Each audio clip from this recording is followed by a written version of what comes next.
今日就同大家嚟做個滷肉。咁我呢個滷肉呢，其實滷肉有好多種版本嘅。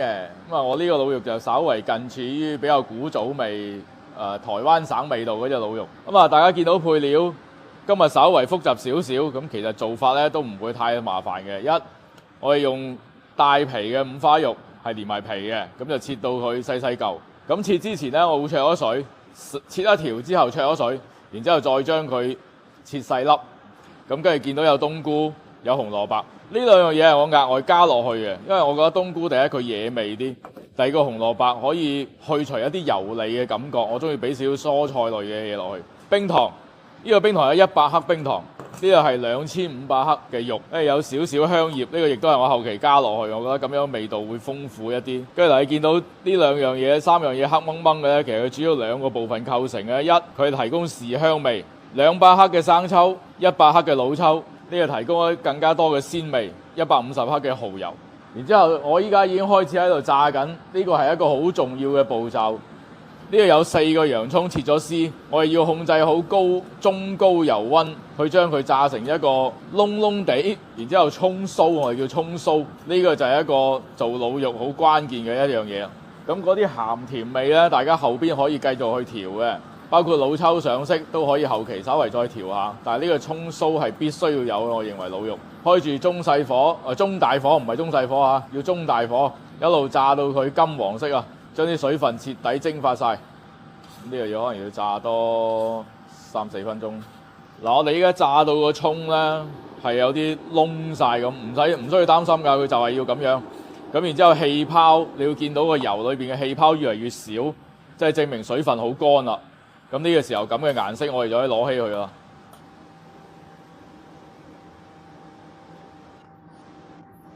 攞起炸好個葱，將佢撥翻開佢，盡量等佢隔咗啲油。等陣就要攞呢個葱酥嚟做滷肉啦。好啦，我哋依家就攞嚟處理個豬肉。我呢個鑊底完全鏟乾淨晒啲油，唔留油啊，爆咗啲豬肉。一路開住中大火都唔怕嘅，我哋要將個豬肉一係炒香佢，第二個要逼翻佢少少油出嚟，唔好等佢咁肥。好多時我哋炆肉咧都會有呢個炒或者煎嘅步驟嘅，咁係希望個肉有一個美拉德反應，燶燶地咁嗰個風味咧，你炆嘅時候佢先可以釋放翻出嚟。如果你就咁烚熟佢拎去煲咧，會爭好遠嘅。唔好太細火，一路 hold 住中火，因為如果唔係嘅話，佢又會出晒豬油，你亦都炒唔香佢啊。因為我哋依家唔係淨係出油，我哋仲係想佢炒香埋佢，甚至乎炒到一嚿肉有啲咁多焦焦地。咁就幾啱噶啦！咁喺呢個過程咧，亦都可以將啲肥豬肉嘅豬油逼緊一部分出嚟，唔好等佢咁肥。做呢個滷肉想好食咧，呢個葱酥炸呢個葱酥同埋炒豬肉，我認為係兩個必不可少嘅步驟啊。反而後邊嗰個調味咧，可以根據個人中意，甜啲、鹹啲甚至乎我中意少少辣喎，咁其實都係可以嘅。我哋一路炒到嚿肉開始出好多油啦。然之後有啲燶燶地啦，咁我可以收咗個火。你見到每一嚿肉都開始有啲焦香咁啦。跟住鑊底又炒出好多油，係。咁我等陣要隔咗佢。我試過呢，因為如果唔做呢個隔油嘅步驟，因為佢係五花肉，仲要連皮嘅，我覺得太肥啦，所以我唔會放埋個糖落去炒糖色。我亦都唔會放生抽落去爆香，因為我都試過炒完糖色之後，我覺得大差不差嘅啫，唔會差太遠。咁我反而比較中意係一定要將鑊底嘅所有油全部隔晒佢，盡量滷嘅時候少啲油分，因為五花肉已經夠肥㗎啦。咁我會徹底將炒出嚟嗰啲油隔到佢乾乾淨淨。你睇逼咗好多油出嚟㗎嘛，咁你後邊燜出嚟嘅滷肉呢，佢先至會唔會肥？唔好講話唔會肥啦，起碼冇咁肥。所以我就唔會同平時炆牛腩啊，或者炆其他餸咁樣放埋個豉油落去或者係醬料落去一齊炒。我更加傾向係簡單啲、健康啲，逼多啲油出嚟，隔乾淨佢。就將個葱酥放埋落去，幾片香葉。香葉咧可加可不加嘅。我見到古早味嗰啲真係滷肉咧，就淨係豉油同埋葱酥嘅。呢個滷肉嘅版本係比較簡化，同埋最突出嘅係豉香味。咁我自己就加咗冬菇同埋紅蘿蔔，特別係紅蘿蔔，我覺得幾建議大家加啲落去嘅，因為咁樣會更加之冇咁肥膩啊。冰糖、生抽、老抽、蠔油，俾水就啱啱俾過個肉面就可以啦。因為嗰個肉咧，佢一路煮嘅時候，佢會收縮㗎，佢會細粒啲嘅。甚至乎你唔一次過俾咁多水落都得㗎，俾到佢7、8成滿，好似我依家咁樣，緊緊冚個肉就已經足夠啦。等你燜完之後，個肉一路會收縮，剩翻嗰啲都唔好嘥。咁最後尾咧，大概呢個肉燜佢，我哋平時燜50分鐘到1個鐘頭到啦。鹹甜味到最後尾先去調佢。開始嘅時候盡量輕手啲，唔好一下子俾咁重味。後尾燜到差唔多嘅時候，再同大家睇睇嗰個顏色夠唔夠。我覺得以我嘅經驗嚟講啦，咁樣嘅顏色燜出嚟會更加深色啲就差唔多。咁如果唔係好夠鹹嘅話，我再會俾少少鹽落去。我都唔想佢豉油嘅味道太重啊，冚晒啲肉嘅鮮味。我哋而家就去燜佢50分鐘。煲咗40分鐘，然之後我呢煲鹵肉咧，我通常煲咗50分鐘。咁我通常會煲完之後再去關咗火，再焗佢15分鐘嘅，咁樣更加入味啲。咁頭先我講嗰個比例啱噶啦，到時我哋打出嚟。咁我呢度另外再加咗5克嘅鹽。我唔係好中意煮得太爛，我仲想佢有啲即係食落去嘅肉係比較完整嘅，一粒粒肉係比較完整嘅。咁如果你覺得哎呀我要煮到好爛嘅，咁你可以自己嘅，但係我嘅口味我就唔中意煮得太爛嘅。咁另外旁邊呢兜嘢咧，你見到咧都好特別嘅，係啲油嚟嘅。咁我哋做鹵肉咧，通常最後尾我會覺得將面頭嘅所有油將佢全部避晒出嚟，咁就成煲鹵肉食起身唔會肥膩，更加健康啲。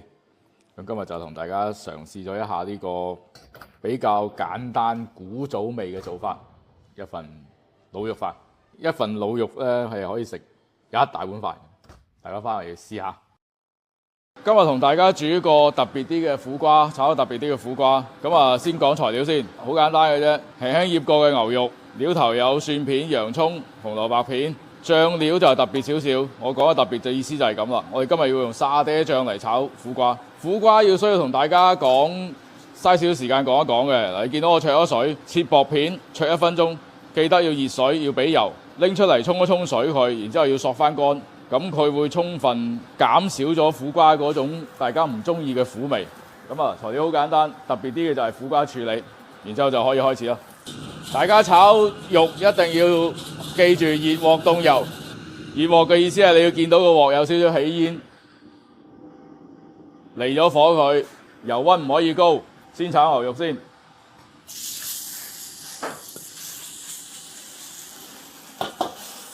咁你就絕對唔黐底啊，又炒得靚。放咗肉之後攞翻大啲嘅火，喺屋企個煤氣爐都可以將佢開到最大火就得噶啦。將牛肉攤開佢，撳一撳，等佢熟得均勻一啲。見到牛肉變色，呢個時候就快啲反咗佢啦。牛肉好快熟嘅啫。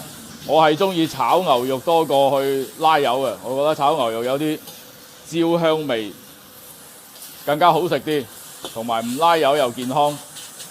咁你快啲將個牛肉撳散佢嗱，你見到我不停喺度撳散佢，將嗰啲紅色嘅未熟嘅面快啲冚翻落去，確保你每一嚿牛肉熟得均勻。嗱，好似呢啲未接觸到個鑊嘅，快啲冚翻落去，咁佢就均勻噶啦。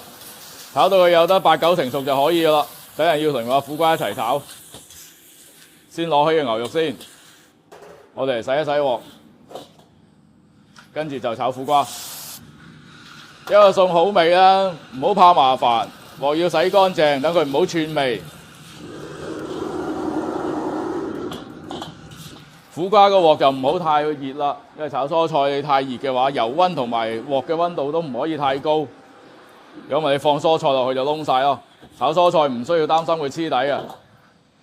放蒜片、洋葱，先爆香呢兩樣嘢先。有少少水分，但係梗係㗎啦，唔需要擔心啊。跟住放晒啲苦瓜落去，因為個沙爹醬嗰度有少少蠔油，都係鹹嘅，所以我哋俾好少嘅鹽嘅啫，俾幾粒鹽做底味。